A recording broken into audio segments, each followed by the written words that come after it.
En alguna ocasión creo que les he comentado y algunos hermanos saben y quizás algunos no, pero un profesor del seminario nos dijo que para empezar a comprender más o menos la Biblia de Génesis a Apocalipsis, necesitamos, decía él, mínimo unos 80 años de vida estudiando las 24 horas. Y él hacía referencia de que por qué nosotros llevamos tantos años en la iglesia y aún así seguimos aprendiendo nuevas cosas, porque la palabra del Señor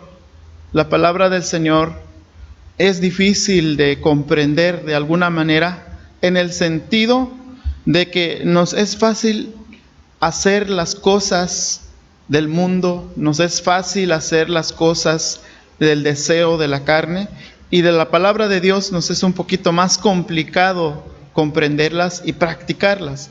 Y es por eso que día con día tenemos que aprender, tenemos que meditar, tenemos que leer. Es por ello que aquellos creyentes que leen la palabra de Dios cuando van al templo, cuando se congregan, aquellos creyentes que leen la palabra de Dios cuando están en su casa, o que se acuerdan de la palabra de Dios cuando andan en el camino y que meditan en ello, son creyentes que permanecen firmes en su fe. Pero aquellos que leen o meditan muy poco en la palabra del Señor, son creyentes que son presa fácil de alguna enseñanza no tan correcta, que son presa fácil de desánimos, de desaliento, de duda. Y es por eso que en esta mañana lo invito a usted que nos está viendo por este medio, a que ponga su confianza en el Señor y sobre todo que se acerque al Señor por medio de su palabra. Él promete ayudarnos, Él promete estar con nosotros y hay que confiar en esas promesas. Así que en esta mañana lo invito a orar, a pedir al Señor para que Él sea quien nos dé la sabiduría en este momento. Bendito Dios, cuán grande y cuán glorioso eres, cuán maravilloso eres, Señor, porque tú vives y reinas para siempre. Gracias, Señor, por la vida de cada uno de tus hijos y de cada uno de aquellos, Señor, que nos ven, que están con nosotros y que con amor, con entusiasmo, Señor, queremos meditar en tu palabra, Señor, como hijos tuyos. Cuando escuchamos, Señor, tu palabra, cuando leemos tu palabra, cuando meditamos en tu palabra, trae un gran gozo en nuestro corazón, Señor, y hay un aliento en nuestras vidas. Por eso, bendito Dios, danos sabiduría, danos, Señor, esa fortaleza, Señor, para poder y seguir, Señor, leyendo, meditando, analizando y sobre todo tener un deseo y un anhelo de practicar tu palabra y obedecer, Señor. Te lo rogamos, Padre, en el nombre de Cristo Jesús. Amén, Señor. El escritor de Hebreos, a lo largo de los capítulos que hemos estado estudiando y esta vez nos hemos detenido ya durante varios domingos y creo que seguiremos algunos domingos más en el capítulo 11. ¿Y por qué nos hemos detenido ahí? Porque el escritor toma referencias, toma nombres de personajes que el escritor considera que es ejemplo para la vida de cada creyente. Y ejemplo en el sentido no que aprendamos directamente lo que ellos hacen, sino que aprendamos lo que Dios ha hecho en sus vidas. Es decir, si vimos, por ejemplo, a Abel, vimos, por ejemplo, a Noé, y si nos preguntáramos qué hizo realmente Noé, qué hizo realmente Abel de manera muy personal, si no hubiera estado Dios con ellos, ¿qué hubiera hecho? Nos damos cuenta que no hubieran hecho nada. Hubieran hecho lo malo, hubieran hecho todo menos agradar a Dios. Pero como Dios estuvo con ellos, es por eso que Dios puso en sus vidas, en sus corazones, Dios los llamó, así como usted y yo, Dios nos ha llamado. ¿Qué podemos hacer nosotros como creyentes? Podemos hacer muchas cosas. Podemos agradar al Señor. de diferentes maneras. Quizás en esta mañana se levantó usted, no sé, a tomar una tacita de café con alegría, llamó a sus hijos, invitó a sus hijos, a su esposa, a su esposo, y quizás le dijo, ven, vamos a reunirnos hoy, vamos a escuchar la palabra del Señor, vamos a meditar. Conozco algunos hermanos que desde las 5 de la mañana, a las 6 de la mañana, ya están orando, ya están leyendo la palabra del Señor. Ese es un deseo, un anhelo que tiene uno delante del Señor. Y eso no lo podemos hacer si el Espíritu Santo no estuviera en nuestros corazones. Pero porque el Espíritu Santo está en nosotros, es por eso que podemos hacer muchas cosas. Por eso, el escritor de Hebreos registra los nombres de estos personajes para que veamos, para que analicemos lo que Dios ha hecho en sus vidas. Específicamente hoy vamos a hablar otra vez de Abraham, pero en este caso vamos a hablar de Abraham. Por la fe Abraham no negó a su hijo amado. Por la fe Abraham no negó a su hijo amado. Para entender esto, tenemos que irnos al libro de Génesis. El libro de Génesis ha sido también una herramienta, un libro que nos ha mostrado qué es lo que han hecho los personajes, porque hasta ahora todo lo que los personajes que hemos estudiado lo hemos encontrado en Génesis, que es el primer libro de nuestra Biblia, primer libro del Antiguo Testamento. El nacimiento de un hijo era central, era importante, era algo maravilloso, era algo importante para Abraham. Era algo que para Abraham esperaba ya durante varios años. Pero algo que podemos ver, algo que podemos analizar, es que de repente, así como recibió la promesa, no sé si se acuerdan que Abraham y Sara recibieron la promesa y llegó esta promesa, nació el hijo de Abraham, el cual se llamó Isaac, nació, y parece que inmediatamente pasado algunos años recibe otro mensaje, porque primero llega Dios y le dice, yo te prometo, te voy a dar una descendencia. En una ocasión le dice Dios a Abraham, ¿puedes ver las estrellas? Sí, así como las estrellas, así será tu descendencia. Nace Isaac y algunos años después Dios vuelve a hablar y le dice, Abraham, dame a tu hijo. Algo como que nuestra mente humana no logra comprender eso, porque si ya le prometió un hijo, ya le dio un hijo a Abraham, en este momento ha de estar contento, feliz. Y de repente le dice, dame a tu hijo.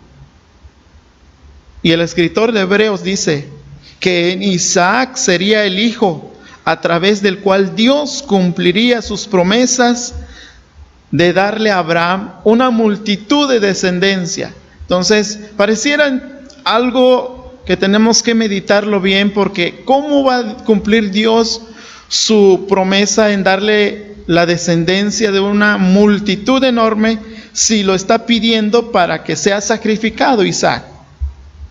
Dios ordena a Abraham que entregue a su hijo amado en sacrificio. Isaac debía morir y Abraham lo debía de hacer y obedecer. Aquí entramos a meditar en esto. ¿Cómo entendemos esta situación? ¿Cómo comprendemos esta situación? No lo vamos a comprender si no tenemos fe en Dios. No lo vamos a entender si no confiamos en las promesas de Dios. Porque podemos pensar o imaginar lo que este anciano ya, Abraham, sentiría en su corazón cuando escuchó estas palabras de Dios. Y toda esta situación no se terminó rápidamente, sino que dice que pasaron 3 días desde que Dios dio la orden hasta que Abraham estaba ya ofreciendo él en sacrificio a su hijo. Es decir, 3 días pasaron. ¿Cómo habrá vivido Abraham esos 3 días? ¿Cómo habrá sentido Abraham esos 3 días? ¿Ha pasado usted alguna situación difícil y muy fuerte?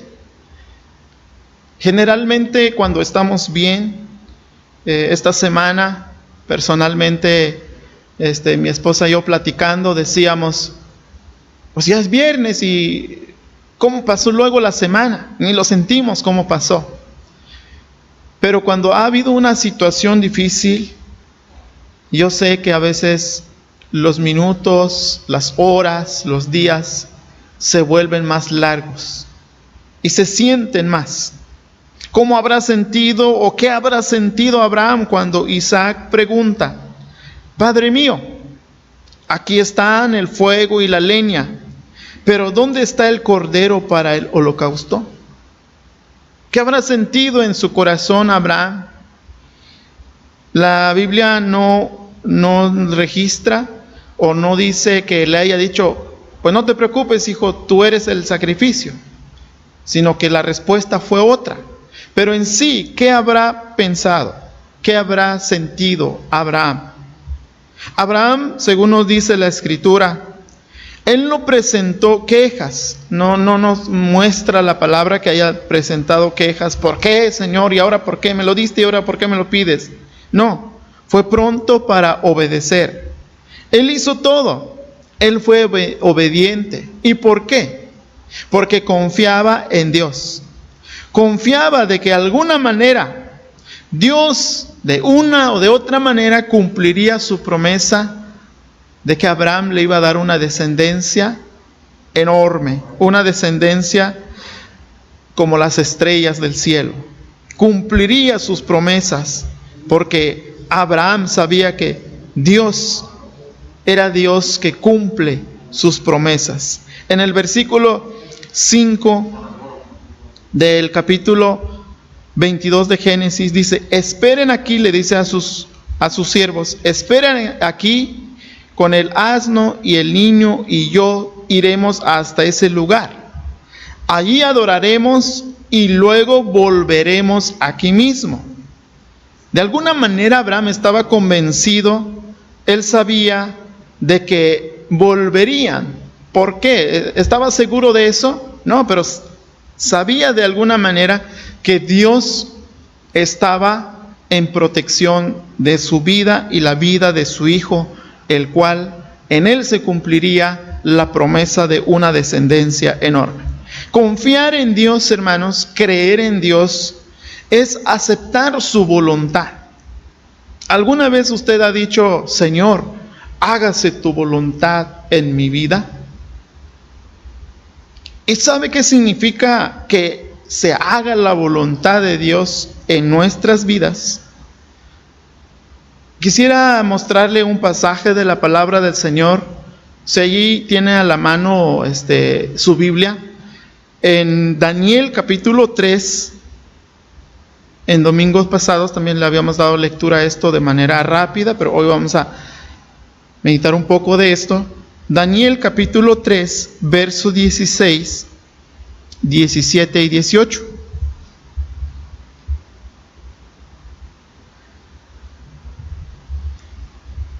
Habla de estos 3 hombres, amigos de Daniel, 3 hombres que fueron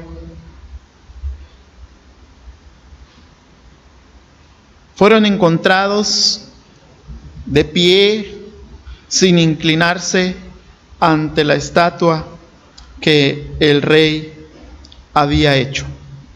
Daniel 3, capítulo 3, verso 16 al 18 dice, Sadrach, Mesach y Abednego respondieron al rey Nabucodonosor diciendo, no es necesario que te respondamos sobre este asunto. He aquí nuestro Dios, a quien servimos, puede librarnos del horno de fuego ardiendo, y de tu mano, oh rey, nos librará. Y si no, sepas, oh rey, que no serviremos a tus dioses, ni tampoco adoraremos la estatua que has levantado. Esto es creer y confiar en la voluntad de Dios. Cuando usted dice, Señor, hágase tu voluntad, a veces nosotros confundimos cuando le decimos al Señor, hágase tu voluntad, porque quizás, le voy a dar un ejemplo, quizás estoy pidiendo, no sé, algo material, y le estoy diciendo al Señor, Señor, quiero esto, y al final termino diciendo, Señor, pero hágase tu voluntad. Pero en realidad, ¿qué sentiría mi corazón si pasa un año, no recibo lo que estoy pidiendo? Pasa 2 años y no llega lo que estoy pidiendo. Pasan 3 años, 4 años y pasan muchos años y no llega lo que estoy pidiendo. ¿Saben qué empieza a sentir el corazón cuando no comprendemos lo que es aceptar la voluntad del Señor? Se empieza uno a desanimar. Empieza uno a pensar, pues creo que Dios no me está escuchando. Creo que Dios no me está atendiendo. Creo que Dios no me está oyendo. Sí, el Señor exactamente lo está oyendo a usted. Pero como usted le está diciendo, hágase tu voluntad, la voluntad del Señor es diferente a nuestros pensamientos. La voluntad del Señor no es que se haga lo que yo quiero. Porque quizás lo que estoy pidiendo es lo que yo quiero. Pero la pregunta es, ¿será la voluntad de Dios que yo lo tenga? Y uno humanamente puede pensar, es que sí, debe de ser, porque así lo siento. No importa el sentimiento, aquí lo que importa es la voluntad de Dios. Obviamente, la palabra del Señor vemos a lo largo del Génesis hasta Apocalipsis, vemos cómo Dios promete bendecir a su pueblo.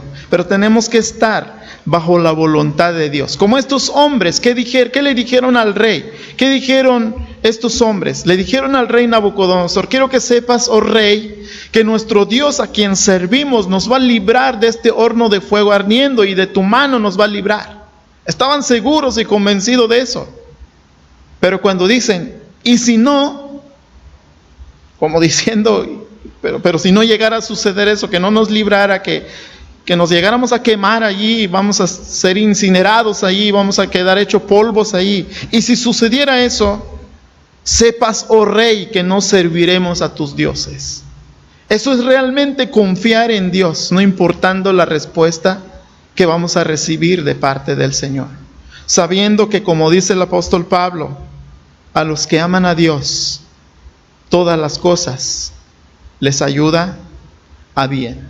Algunas cosas probablemente no sean tan buenos a primera vista para nosotros, pero a la larga comprenderemos que es mejor esperar en el Señor.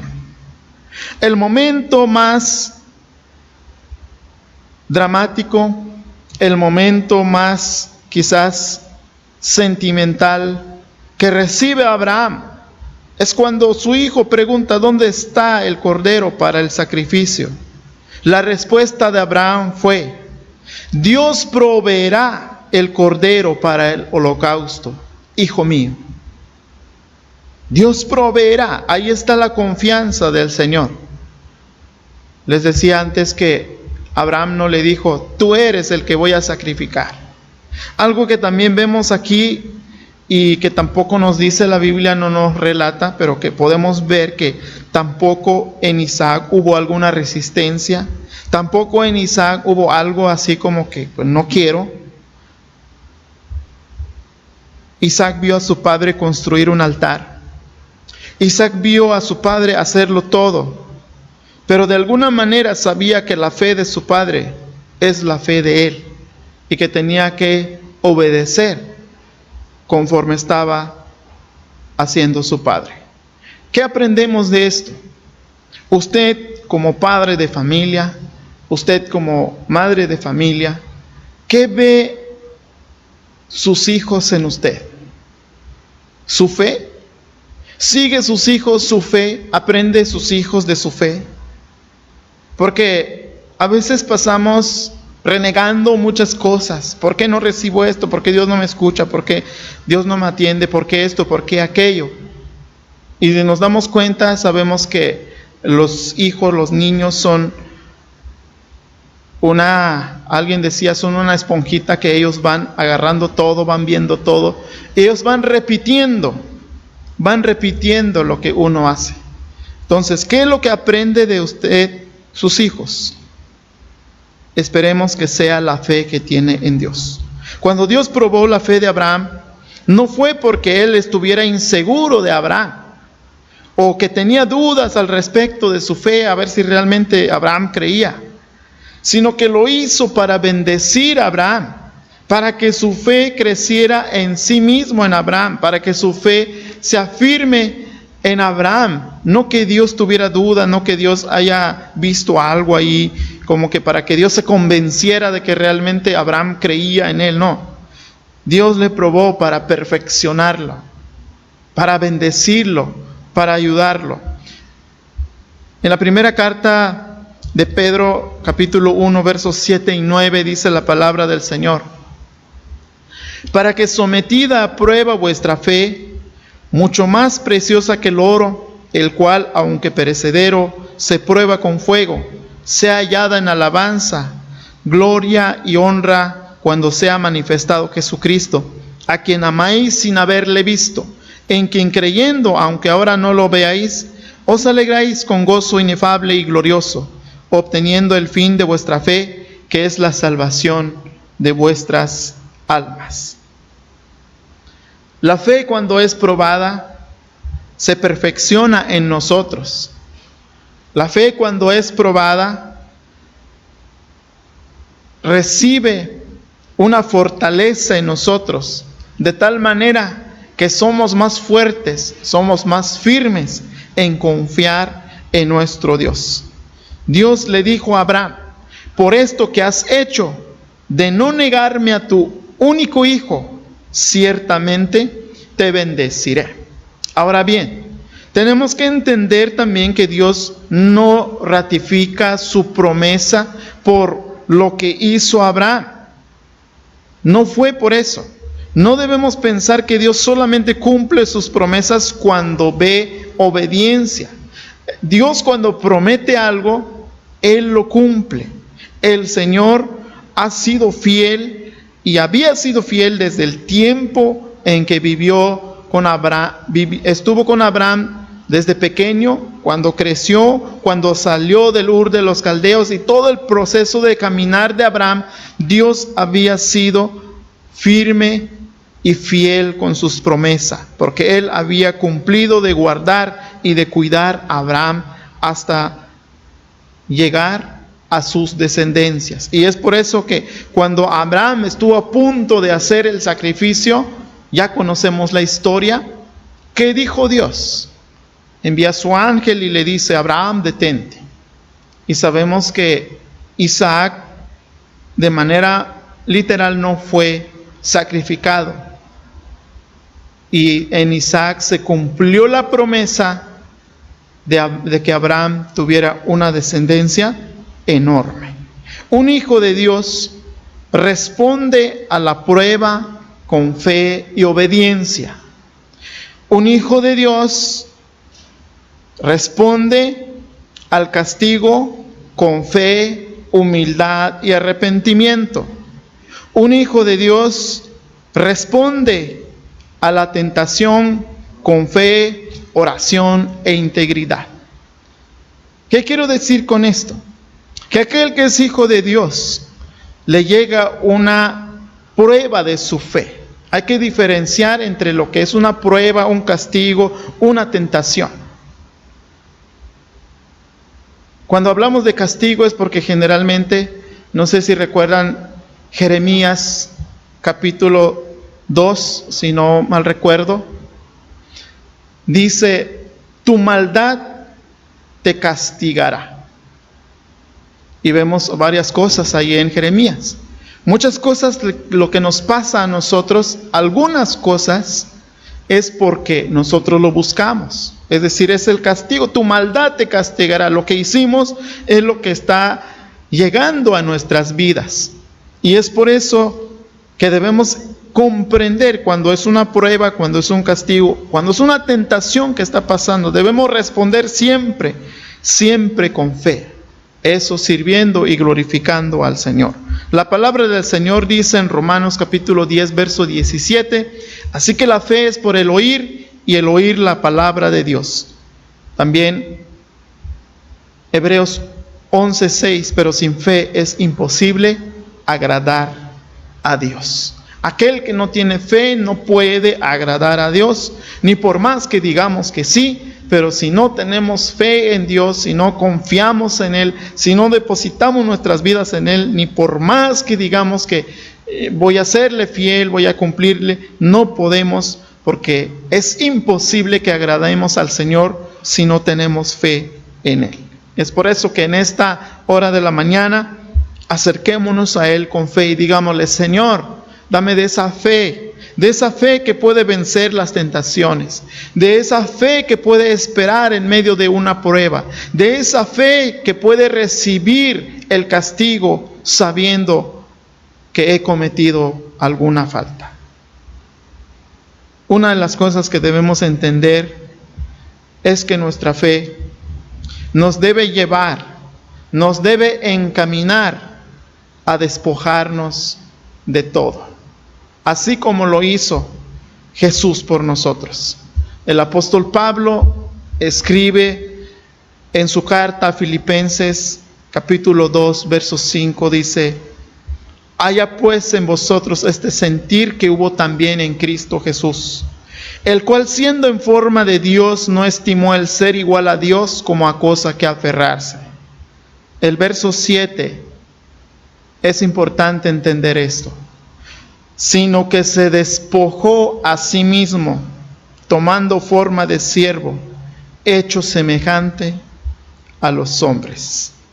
Jesús dice a sus discípulos, y lo registra Lucas en capítulo 14, verso 26, si alguno viene a mí y no sacrifica el amor a su padre y a su madre, a su esposa y a sus hijos, a sus hermanos y a sus hermanas, y aún su propia vida, no puede ser mi discípulo. En conclusión, toda nuestra fe implica despojarnos de muchas cosas, de aquellas cosas que pueden llegar a poner a Dios en segundo lugar.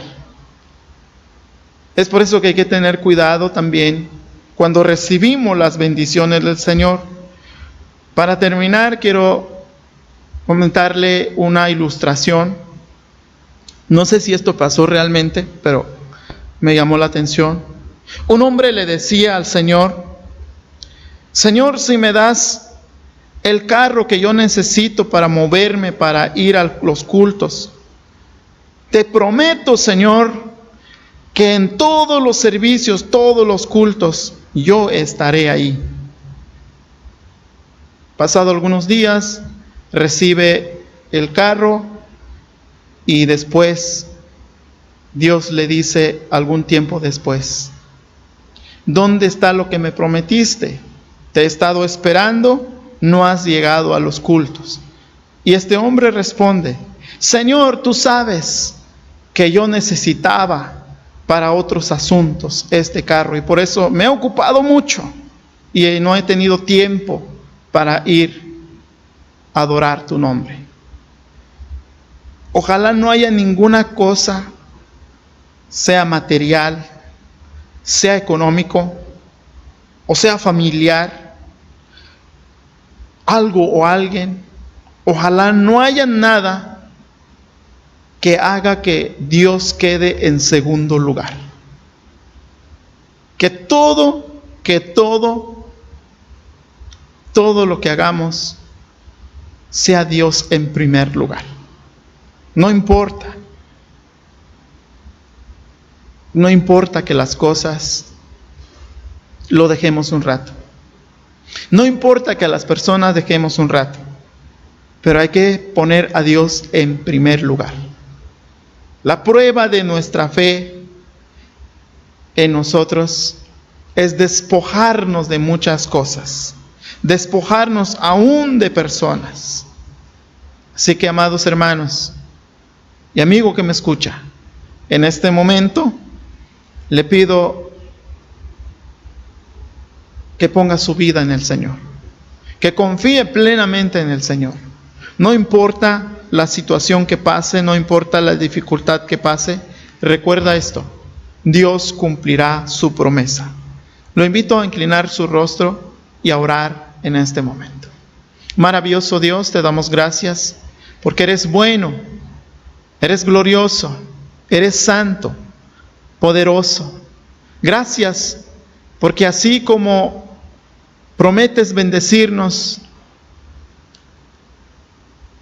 así también, Señor, pides que nos acerquemos a ti con obediencia. Pides, Señor, que seamos firmes e íntegros delante de ti. Y así como Abraham, con la fe que tenía, no negó a su hijo, ayúdanos, Señor, que con nuestra fe no nos neguemos a servirte, no nos neguemos a honrarte, que no nos neguemos, Señor, a glorificar, a compartir de tu amor. En este momento, bendito Dios, glorifícate en nuestros corazones. Obra, Señor, en nuestras vidas, así como lo hiciste con Abraham, así como lo hiciste con su descendencia. Obra en nosotros, bendito Padre. Te lo rogamos en el nombre bendito de Cristo Jesús. Amén, Señor.